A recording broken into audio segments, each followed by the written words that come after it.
अस्सलाम वालेकुम guys, welcome to my YouTube video. आज की मेरी वीडियो का टॉपिक है, वीडियो स्टार्ट करने से पहले you can subscribe to my channel to get all the notifications. सबसे पहले तो हम यहाँ अर्थमेटिक मीन का फॉर्मूला डिस्कस करेंगे। अर्थमेटिक मीन को हम AM से भी रिप्रेजेंट करते हैं, basically short form of arithmetic mean. Arithmetic mean का फॉर्मूला यहाँ पर है sum of all the observation divided by number of the observation. यानी हमारे पास डेटा में जितनी भी वैल्यूज़ होंगी उनको हमने ऐड करा देना है और उनको डिवाइड करवा देना है उनकी टोटल तादाद से। अर्थमेटिक मीन बेसिकली दो तरह के डेटा पे हम कैलकुलेट कर सकते हैं, एक अनग्रुप डेटा और एक ग्रुप डेटा। अनग्रुप डेटा क्या होता है कि जब हमारे पास डेटा में जस्ट रैंडमली नंबर्स गिवन हो तो वहाँ पे हम अनग्रुप डेटा का फॉर्मूला लगाएंगे अर्थमेटिक मीन के लिए। और ग्रुप डेटा में क्या होगा कि हमारे पास डेटा किसी ग्रुपिंग की फॉर्म में गिवन हो, जैसे कोई टेबल वगैरह हो, कोई ऑब्जर्वेशन हमें टेबल की फॉर्म में गिवन हो, ग्रुपिंग हुई भी हो, तो वहाँ पे हम ग्रुप डेटा का फॉर्मूला यूज़ करेंगे। हम यहाँ दोनों की एक एक एग्जाम्पल देख लेते हैं, इससे और क्लियर हो जाएगा। यहाँ पर मेरे पास क्वेश्चन में जस्ट रैंडम नंबर्स लिखे हुए हैं और उनका मुझे अर्थमेटिक मीन फाइंड करना है, 6, 7, 10, 11, 8। अब यहाँ रैंडम नंबर्स लिखे हुए तो मुझे इजीली अंदाज़ा हो रहा है कि यहाँ पे मैं अनग्रुप डेटा का फॉर्मूला लगाऊंगी अर्थमेटिक मीन के लिए, क्योंकि यहाँ पे कोई ग्रुपिंग नहीं हुई हुई। तो यहाँ पर हम सॉल्यूशन की हेडिंग डालेंगे सबसे पहले, एंड देन यहाँ पर हम सिंपल अनग्रुप डेटा का जो फार्मूला मैंने अभी ऊपर डिस्कस किया था वो हम यहाँ पे लगाएंगे और अर्थमेटिक मीन की वैल्यू फाइंड कर लेंगे। यहाँ पे सबसे पहले हमारे पास फार्मूले में लिखा है समीशन x। तो यहाँ पर डेटा में हमारे पास जितनी भी वैल्यूज़ हैं उनका हमने पहले सम ले लेना है, देन फिर उस सम को डिवाइड करा देना है टोटल नंबर ऑफ़ ऑब्जर्वेशन से। यहाँ पे जो x बार है वो रिप्रेजेंट कर रहा है अर्थमेटिक मीन को। तो यहाँ पर हम अपनी तमाम वैल्यूज़ का सम ले लेंगे।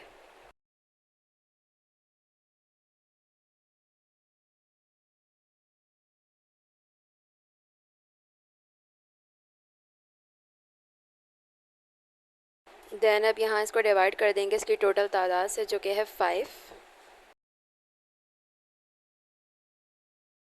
जब हम इसे सॉल्व करेंगे तो हमारे पास अर्थमेटिक मीन का आंसर आ जाएगा अनग्रुप डेटा के लिए 8.4। इस तरह से हम अनग्रुप डेटा के लिए अर्थमेटिक मीन फाइंड करेंगे। तो ये दूसरी एग्जांपल है जिसमें भी हमें अर्थमेटिक मीन ही फाइंड करना है, लेकिन यहाँ हमारे पास एक बॉक्स बना हुआ है जिसमें हमें क्लास इंटरवल गिवन है और फ्रीक्वेंसी गिवन है। यहाँ पर एक तरह की ग्रुपिंग शो की गई है। इट मीन्स कि यहाँ पर हम जो अर्थमेटिक मीन फाइंड करेंगे वो ग्रुप डेटा के फॉर्मूले से फाइंड करेंगे। जैसे अनग्रुप डेटा में हमने अपनी कैलकुलेशन फार्मूले को देखते हुए की थी, तो यहाँ पर भी हम ग्रुप डेटा के फार्मूले को देखते हुए ही अपनी कैलकुलेशन करेंगे। जो जो चीज़ें यहाँ ग्रुप डेटा के फार्मूले में रिक्वायर्ड होंगी हम वो फाइंड करेंगे, लेकिन यहाँ पे कैलकुलेशन का तरीका थोड़ा डिफरेंट होगा अनग्रुप डेटा से। ग्रुप डेटा का अर्थमेटिक मीन फाइंड करने के लिए हमें यहाँ पे सबसे पहले फ्रीक्वेंसी का कॉलम बना लेना है, जो कि क्वेश्चन में गिवन है। आप लोग चाहें तो यहाँ क्लास इंटरवल का कॉलम भी बना सकते हैं।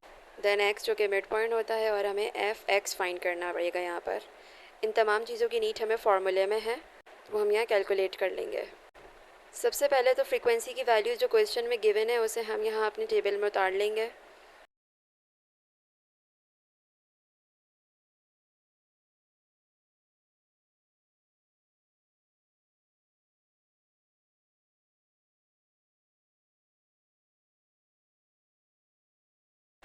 एंड देन यहाँ पर तमाम वैल्यूज़ का हम सम ले लेंगे।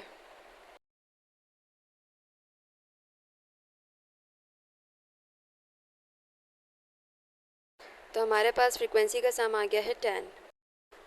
स्टैटिस्टिक्स में हम फ्रीक्वेंसी के सम को हमेशा समीशन f कहते हैं, तो यहाँ हम टोटल में सम के बजाय समीशन f लिखेंगे।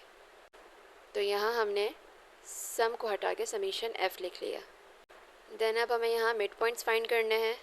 मिड पॉइंट कैसे फाइंड करते हैं मैं अपनी प्रीवियस वीडियो में डिटेल में बता चुकी हूँ, तो आप वहाँ जाके देख सकते हैं। मैं यहाँ डायरेक्टली फाइंड कर लूँगी।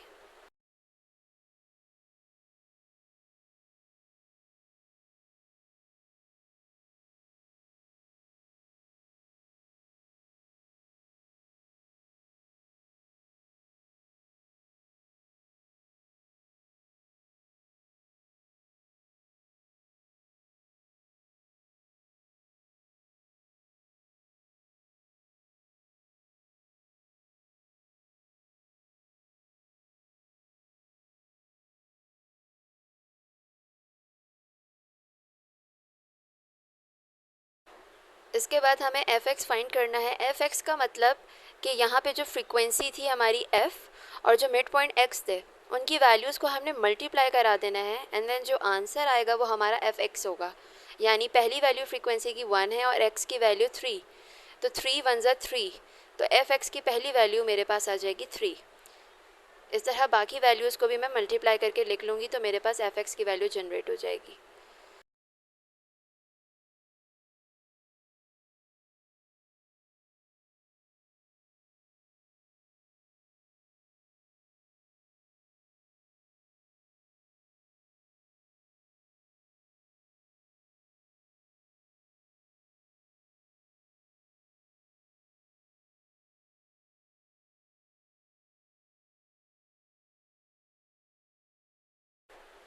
यहाँ पर हमने तमाम वैल्यूज़ फाइंड कर ली हैं। अब देन हमें यहाँ पर इसका सम लेना है।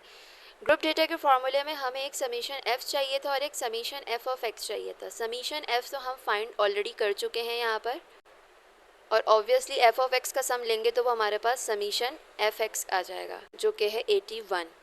अब इन वैल्यूज़ को हम अपने ग्रुप डेटा के फॉर्मूले में पुट कर देंगे तो हमारे पास ग्रुप डेटा के लिए अर्थमेटिक मीन की वैल्यू आ जाएगी जो कि बेसिकली हमें इस क्वेश्चन में फाइंड करनी है। तो यहाँ हम सबसे पहले समीशन एफ एक्स की वैल्यू लिखेंगे जो कि है 81। उसको डिवाइड करा देंगे समीशन एफ़ की वैल्यू से जो कि फ्रीक्वेंसी का सम थी हमारे पास, उसकी वैल्यू है 10।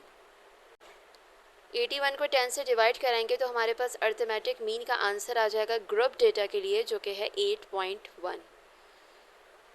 इस तरह हम दोनों चीज़ों के लिए अपना अर्थमेटिक मीन फाइंड कर सकते हैं, अनग्रुप डेटा के लिए भी और ग्रुप डेटा के लिए भी।